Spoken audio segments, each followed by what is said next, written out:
Hello বন্ধুরা, welcome to our channel Sayani Kayal 09। আজকে আমি চলে এসেছি তোমাদের সাথে শেয়ার করতে বিশ্বের উচ্চতম শিব মন্দির তুঙ্গনাথ এবং চন্দ্রশিলা ট্রেকের সমস্ত রকম তথ্য তোমাদের সাথে শেয়ার করতে।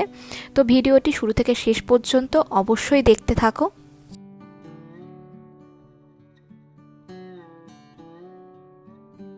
শুভ সকাল বন্ধুরা। এখন আমরা আছি চোপতা থেকে 3 কিলোমিটার দূরে একটি হোমস্টেতে। এখান থেকে আমরা ব্রেকফাস্ট কমপ্লিট করে রওনা দেব তুঙ্গনাথের উদ্দেশ্যে। এখানে এখন আমাদের ব্রেকফাস্ট রেডি হচ্ছে। আমাদের ব্রেকফাস্টে আছে আলু পরোটা আর আচার। এখন ঘড়িতে বাজে সকাল 11টা। আমরা বেরিয়ে পড়েছি তুঙ্গনাথ ট্রেক করার জন্য বেস ক্যাম্পে পৌঁছানোর উদ্দেশ্যে। আর যাওয়ার মাঝে আমরা চোপতার অপরূপ মনোরম সৌন্দর্য উপভোগ করতে করতে এগিয়ে চলেছি। সারা বছর অবকাশ যাপনের জন্য এই চোপতা আদর্শ, কিন্তু নভেম্বর থেকে মে মাস হলো চোপতা পরিদর্শনের সেরা সময়। এই চোপতায় পাখি পর্যবেক্ষণ, ক্যাম্পিং এবং ট্রেকিং ভীষণভাবে জনপ্রিয়। আমরা এখন এসে উপস্থিত হয়েছি তুঙ্গনাথ ট্রেক করার জন্য বেস ক্যাম্পে। চারপাশটা একটু তোমাদের দেখিয়ে নিই।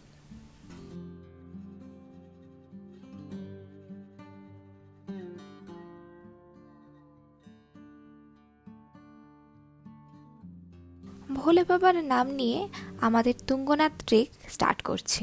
তুঙ্গনাথ ট্রেকের বেস ক্যাম্প হলো চোপতা। চোপতার ছোট্ট গ্রাম থেকে শুরু হয় তুঙ্গনাথ এবং চন্দ্রশিলা ট্রেক। আর যে সমস্ত পর্যটকরা পায়ে হেঁটে ট্রেক করে তুঙ্গনাথ পৌঁছতে পারবে না, তাদের জন্য ঘোড়ার ব্যবস্থা আছে। ঘোড়ায় চড়ে তারা তুঙ্গনাথ পৌঁছে যেতে পারে খুব সহজেই। তবে চন্দ্রশিলা যেতে হলে পায়ে হেঁটে ট্রেক করেই যেতে হবে। বেস ক্যাম্প চোপতা থেকে তুঙ্গনাথ মন্দিরের দূরত্ব হলো 4 থেকে 5 কিলোমিটার। আর এই 4 থেকে 5 কিলোমিটার ট্রেক করতে সময় লাগে প্রায় 4 থেকে 5 ঘন্টা। আবার তুঙ্গনাথ থেকে আরও 2 কিলোমিটার ট্রেক করে পৌঁছতে হয় চন্দ্রশিলা। এই তুঙ্গনাথ এবং চন্দ্রশিলা ট্রেক যথেষ্ট কঠিন একটি ট্রেক, এবং এই ট্রেকের যাত্রাপথ অনেক বেশি কঠিন এবং চড়াই উতরায় কেদারনাথ ট্রেকের তুলনায়। কিন্তু এই যাত্রাপথের অপরূপ মনোমুগ্ধকর প্রকৃতি এবং নৈসর্গিক সৌন্দর্য পথের ক্লান্তিকে ভুলিয়ে দেয়। যাত্রাপথে এই চোপতা ভ্যালির সৌন্দর্য অভূতপূর্ব এবং মনোমুগ্ধকর। এমনই সব আশ্চর্যকে ছুঁয়ে দেখতে হলে তুঙ্গনাথ পর্যন্ত আমাদের পৌঁছতেই হবে।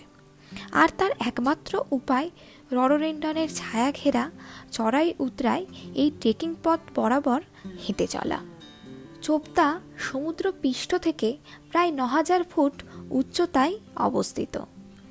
নিজের অপূর্ব সৌন্দর্যে চোপতা একেবারে সুন্দরী রমণী, যার আভিজাত্য আছে প্রবল, সঙ্গে আছে যৌবনের দারুণ দীপ্তি। যাত্রাপথে চোপতার প্রাকৃতিক সৌন্দর্য অভূতপূর্ব। ছোট জনপদ এই চোপতার এক প্রান্তে রয়েছে সবুজ উপত্যকা, যার সৌন্দর্যের তুলনা ইউরোপের সুইজারল্যান্ডের সঙ্গেই কেবলমাত্র করা হয়। আর এই উপত্যকাকে মিনি সুইজারল্যান্ড বলা হয়। অনেকটা উঁচুতে অবস্থানের কারণে কখনো কখনো পর্যটকদের কারোর অক্সিজেনের সমস্যা কিঞ্চিত হতে পারে। তবে চারপাশের অপরূপ মনোরম উজাড় করা প্রকৃতি এই সমস্যাকে দূর করে দেয় কিছুক্ষণের মধ্যেই। এই রোমাঞ্চকর ট্রেকের বেলা শেষের মিলিয়ে যাওয়া আলো আর রডোডেন্ড্রন গুচ্ছে জমে থাকা বিকেলের ভিজে হাওয়ায় লেখা থাকবে পথের প্রান্তে এই মনোমুগ্ধকর এক অপরূপ ট্রেকের অভিজ্ঞতার অদ্ভুত দীপ্তি। রডোডেন্ড্রন, পাইন, ওক, ম্যাপেল, উইলোর ছায়া ঘেরা অপরূপ আঁকাবাঁকা চড়াই উতরাই পথ ধরে প্রায় 3 কিলোমিটারের একটু বেশি চললেই একসময় চোখে পড়ে মন্দিরের চূড়া। পাহাড়ের প্রকৃতি যে প্রতি মুহূর্তে চমক দেয় তার জলজ্যান্ত প্রমাণ এই পথেই পাওয়া যায়। তুঙ্গনাথ মন্দির বিশ্বের সর্বোচ্চ শিব মন্দির, যা প্রায় 3680 মিটার উচ্চতায় অবস্থিত। আর এই তুঙ্গনাথ মন্দির পঞ্চকেদারের মধ্যে একটি, আর এটি প্রায় 1000 বছর পুরানো বলে মনে করা হয়। তুঙ্গনাথ শব্দের আক্ষরিক অর্থ হল চূড়ার প্রভু বা শৃঙ্গের প্রভু। এই তুঙ্গনাথ অলকানন্দা এবং মন্দাকিনী নদীর উপত্যকায় অবস্থিত। এই তুঙ্গনাথ মন্দির চন্দ্রশিলা পাহাড়ের কোলে এবং তুঙ্গনাথ পাহাড়ের মাথায় অবস্থিত। তুঙ্গনাথ মন্দির খোলা থাকে মে মাস থেকে নভেম্বর মাসের প্রথম সপ্তাহ পর্যন্ত, আর আমরা এখানে এসেছিলাম অক্টোবরের একদম শেষ সপ্তাহে। আমরা যে সময় এখানে এসেছি তার ঠিক 4 দিন পরে এই মন্দিরের দরজা বন্ধ হয়ে যাবে। মন্দিরের দরজা বন্ধ থাকলেও এখানে কম বেশি সারা বছর পর্যটকরা আসতে থাকেন এই যাত্রাপথের অপরূপ নৈসর্গিক সৌন্দর্য অনুভব করার জন্য। কখনো এই পথ বরফে ঢাকা, আবার কখনো নানা রঙের রডোডেন্ডনের ছায়ায় ঘেরা। তীব্র ঠান্ডার জন্য টানা 6 মাস এখানে পূজাপাঠ যখন বন্ধ থাকে, তখন চোপতা থেকে 16 কিলোমিটার দূরে অবস্থিত মক্ক মঠে দেবতার প্রতীক মুখোশ পূজা করা হয়। অনেক চড়াই উতরাই পার হয়ে অবশেষে সন্ধ্যা 6:30 নাগাদ আমরা তুঙ্গনাথ এসে পৌঁছালাম। আর সবেমাত্র বাবার আরতি শেষ হলো। আজ আর পুজো দেওয়া হবে না, আমরা আজ তুঙ্গনাথে থাকছি, তাই আমরা আগামীকাল ভোরবেলা বাবার পুজো দেব। রাতের আকাশে পূর্ণিমার চাঁদ আরও অপরূপ রূপে সাজিয়ে তুলেছে তুঙ্গনাথকে। বেস ক্যাম্প থেকে একদিনেই তুঙ্গনাথ ট্রেক করে পুজো দিয়ে আবার একই দিনে চোপতার বেস ক্যাম্পে ফিরে আসা সম্ভব, কিন্তু প্রকৃতিপ্রেমী অ্যাডভেঞ্চার প্রিয় ট্রেকাররা তুঙ্গনাথে রাত্রিবাস করে থাকেন। ভোরবেলা খাদ বরাবর একেবারে 2 কিলোমিটার খাড়াই পথে আরও উপরে ট্রেকিং করে সূর্যোদয় দেখতে চলে যান চন্দ্রশিলায়। আজ আরও একটা নতুন দিন, তুঙ্গনাথের দ্বিতীয় দিন। আমরা ভোর 5:30টায় ঘুম থেকে উঠে চলে এসেছি চন্দ্রশিলায়। এখানে সূর্যোদয় দেখার জন্য আমরা অপেক্ষা করছি। এই চন্দ্রশিলা সমুদ্র পৃষ্ঠ থেকে প্রায় 3690 মিটার অর্থাৎ 12,100 ফুট উপরে অবস্থিত। আর এই চন্দ্রশিলা চূড়ার আক্ষরিক অর্থ হল চাঁদের শিলা। চন্দ্রশিলা এই নামের পিছনে রয়েছে নানা রোমাঞ্চকর সব তথ্য। রাজা দক্ষ প্রজাপতির 27 জন কন্যা সন্তানের মধ্যে অন্যতম সুন্দরী কন্যা হলেন রোহিণী, আর এই রোহিণীর প্রেমে পড়েন দেবতা চাঁদ। অপরাধ বলে গণ্য এই কাজের জন্য রাজার অভিশাপে চাঁদের ক্ষয়রোগ হয়, এবং এই রোগ থেকে মুক্তি পেতে তুঙ্গনাথ শিখরেই দেবতা চাঁদ শিবের তপস্যা শুরু করেন। চাঁদের এই তপস্যাতল থেকেই নাম হয় চন্দ্রশিলা। বিশ্বাস অবিশ্বাসের সীমারেখা পার হয়ে এই চন্দ্রশিলায় আজও পূর্ণিমার আলোতে চাঁদের অপার্থিব কিছু দৃশ্য তৈরি হয়। দুর্লভ সেই সব দৃশ্যের একমাত্র সাক্ষী প্রাকৃতিক উপায়ে একটার পর একটা জড়ো হওয়া এখনকার নুড়ি পাথর। দেখে মনে হয় কোনো মনোযোগী শিল্পী বুঝি নিজের হাতে সাজিয়ে রেখে গেছেন এদের। চৌখাম্বা, নন্দাদেবী, নন্দাঘুন্টি, পালকি, কামেট, নীলকণ্ঠ, কেদারডোম, সুদর্শন, মেরু সুমেরুর মতো তুষারধবল সিংহের 360 ডিগ্রি ভিউ অভূতপূর্ব পাওয়া যায় এই চন্দ্রশিলা থেকে। তীব্র ঠান্ডার জন্য এখানে দাঁড়িয়ে থাকা সত্যিই ভীষণভাবে কষ্টকর, কিন্তু আকাশ ছোঁয়ার এক অসাধারণ মুক্তির আবেশে বিমুগ্ধ হয় মন প্রাণ। একবার এই স্বর্গীয় দৃশ্য চাক্ষুষ করলে তা আর সারা জীবনে ভোলা মুশকিল। সাধ্যের মধ্যেই স্বপ্নপূরণের অনবদ্য সুযোগ করে দেয় এই চন্দ্রশিলা ট্রেক। এর জন্য দরকার কেবল একটু শারীরিক সক্ষমতা, আর তার চেয়েও আরও একটু বেশি মনের জোর। ব্যাস, তাহলেই সম্পন্ন করা যাবে এই চন্দ্রশিলা ট্রেক। এবার চন্দ্রশিলা থেকে ফেরার পালা। আসার সময় ভিডিও করা হয়ে ওঠেনি, কারণ তখন সূর্যোদয় হয়নি, চারিদিক অন্ধকারে ঢেকেছিল।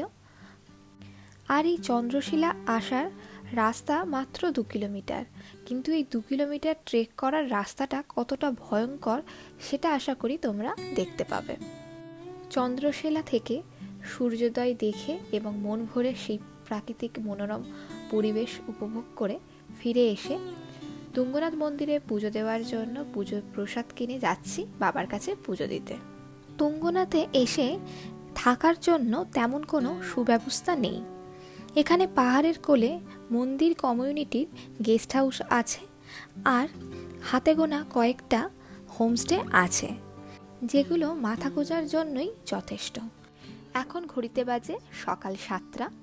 এই সময় মন্দিরের চারপাশটা ফাঁকাই আছে, আর এখানে ভীষণ ঠান্ডার জন্য এবং চড়াই উতরাই রাস্তার জন্য আর এখানে থাকার সুব্যবস্থা না থাকার কারণে পর্যটকদের আসা যাওয়া এখানে একটু কম, যার জন্য আমরা এখন খুব সুন্দরভাবে এবং সুষ্ঠুভাবে পুজোটা দিয়ে নিলাম। গ্রানাইট পাথর দিয়ে তৈরি এই মন্দিরটির গঠন অনেকটা কেদারনাথের মতোই। মন্দিরের গায়ে রয়েছে সুন্দর সুন্দর কারুকার্য, আর চূড়াতে তামার পাতের উপর সোনার প্রলেপ দেওয়া আছে। সামনের বাঁধানো অংশের একপাশে আছেন পঞ্চ ঈশ্বরী মাতা, ভগবান বিষ্ণু, গৌরী শঙ্কর, পিতৃদেব আর ভৈরবনাথ। গর্ভমন্দিরের ভেতর রয়েছে লিঙ্গ মূর্তি এবং মূর্তির পেছনে আছে শঙ্করাচার্যের তৈলচিত্র। বাঁদিকে আছে কালভৈরব আর ডান দিকে আছে ঋষি ব্যাসদেব। মন্দিরের সামনে রয়েছে নন্দী মূর্তি। কেদারনাথের মন্দিরের রাওয়াল ব্রাহ্মণরা পূজা করলেও শঙ্করাচার্যের সময়কাল থেকে এখানে দক্ষিণ ভারতীয় লিঙ্গায়েত ব্রাহ্মণরা পূজা করে থাকেন। পুরাণ অনুযায়ী তৃতীয় পাণ্ডব অর্জুন এই মন্দির প্রতিষ্ঠা করেন বলে জানা যায়, কিন্তু পরবর্তীকালে শঙ্করাচার্য নতুন করে এই মন্দির আবার নির্মাণ করেন এবং তিনিই প্রথম এই মন্দিরে নিয়মিত পুজোর প্রচলন করেন। আর জানা যায় দেবী পার্বতী মহাদেবকে স্বামীরূপে পাওয়ার জন্য এই মন্দিরে এসে পুজো করেছিলেন। মন্দিরের চারপাশটা একটু তোমাদের ঘুরিয়ে দেখায়। আর যে সমস্ত বন্ধুরা কেদারনাথ আসার প্ল্যান করছো তারা কিন্তু তুঙ্গনাথরাও ঘুরে যেতে পারো। আর এই চন্দ্রশিলা এবং তুঙ্গনাথের যে অপরূপ মনোরম পরিবেশের স্বাদ তোমরা গ্রহণ করে যাবে, সেই স্বাদ তোমরা আজীবন ভুলতে পারবে না। এবার আমাদের ফেরার পালা। মন খারাপ করলেও ফিরতে তো আমাদের হবেই। আজকের এই ট্রাভেল ব্লগটি আমি এখানেই শেষ করছি। যদি তোমাদের ভালো লেগে থাকে তাহলে অবশ্যই লাইক কমেন্ট করে জানাতে ভুলবে না। আর যে সমস্ত বন্ধুরা আমার এই চ্যানেলে নতুন তারা কিন্তু অবশ্যই আমার এই চ্যানেলটিকে সাবস্ক্রাইব করে দিও, আর পাশে থাকা বেল আইকনটি অবশ্যই ক্লিক করে দিও এই ধরনের নতুন নতুন ভিডিও দেখার জন্য। আজকের এই পর্যন্ত, সবাই খুব ভালো থেকো। এরপর তোমাদের সাথে আমার দেখা হবে আমার নেক্সট ভিডিওতে। ততক্ষণ টাটা, বাই বাই।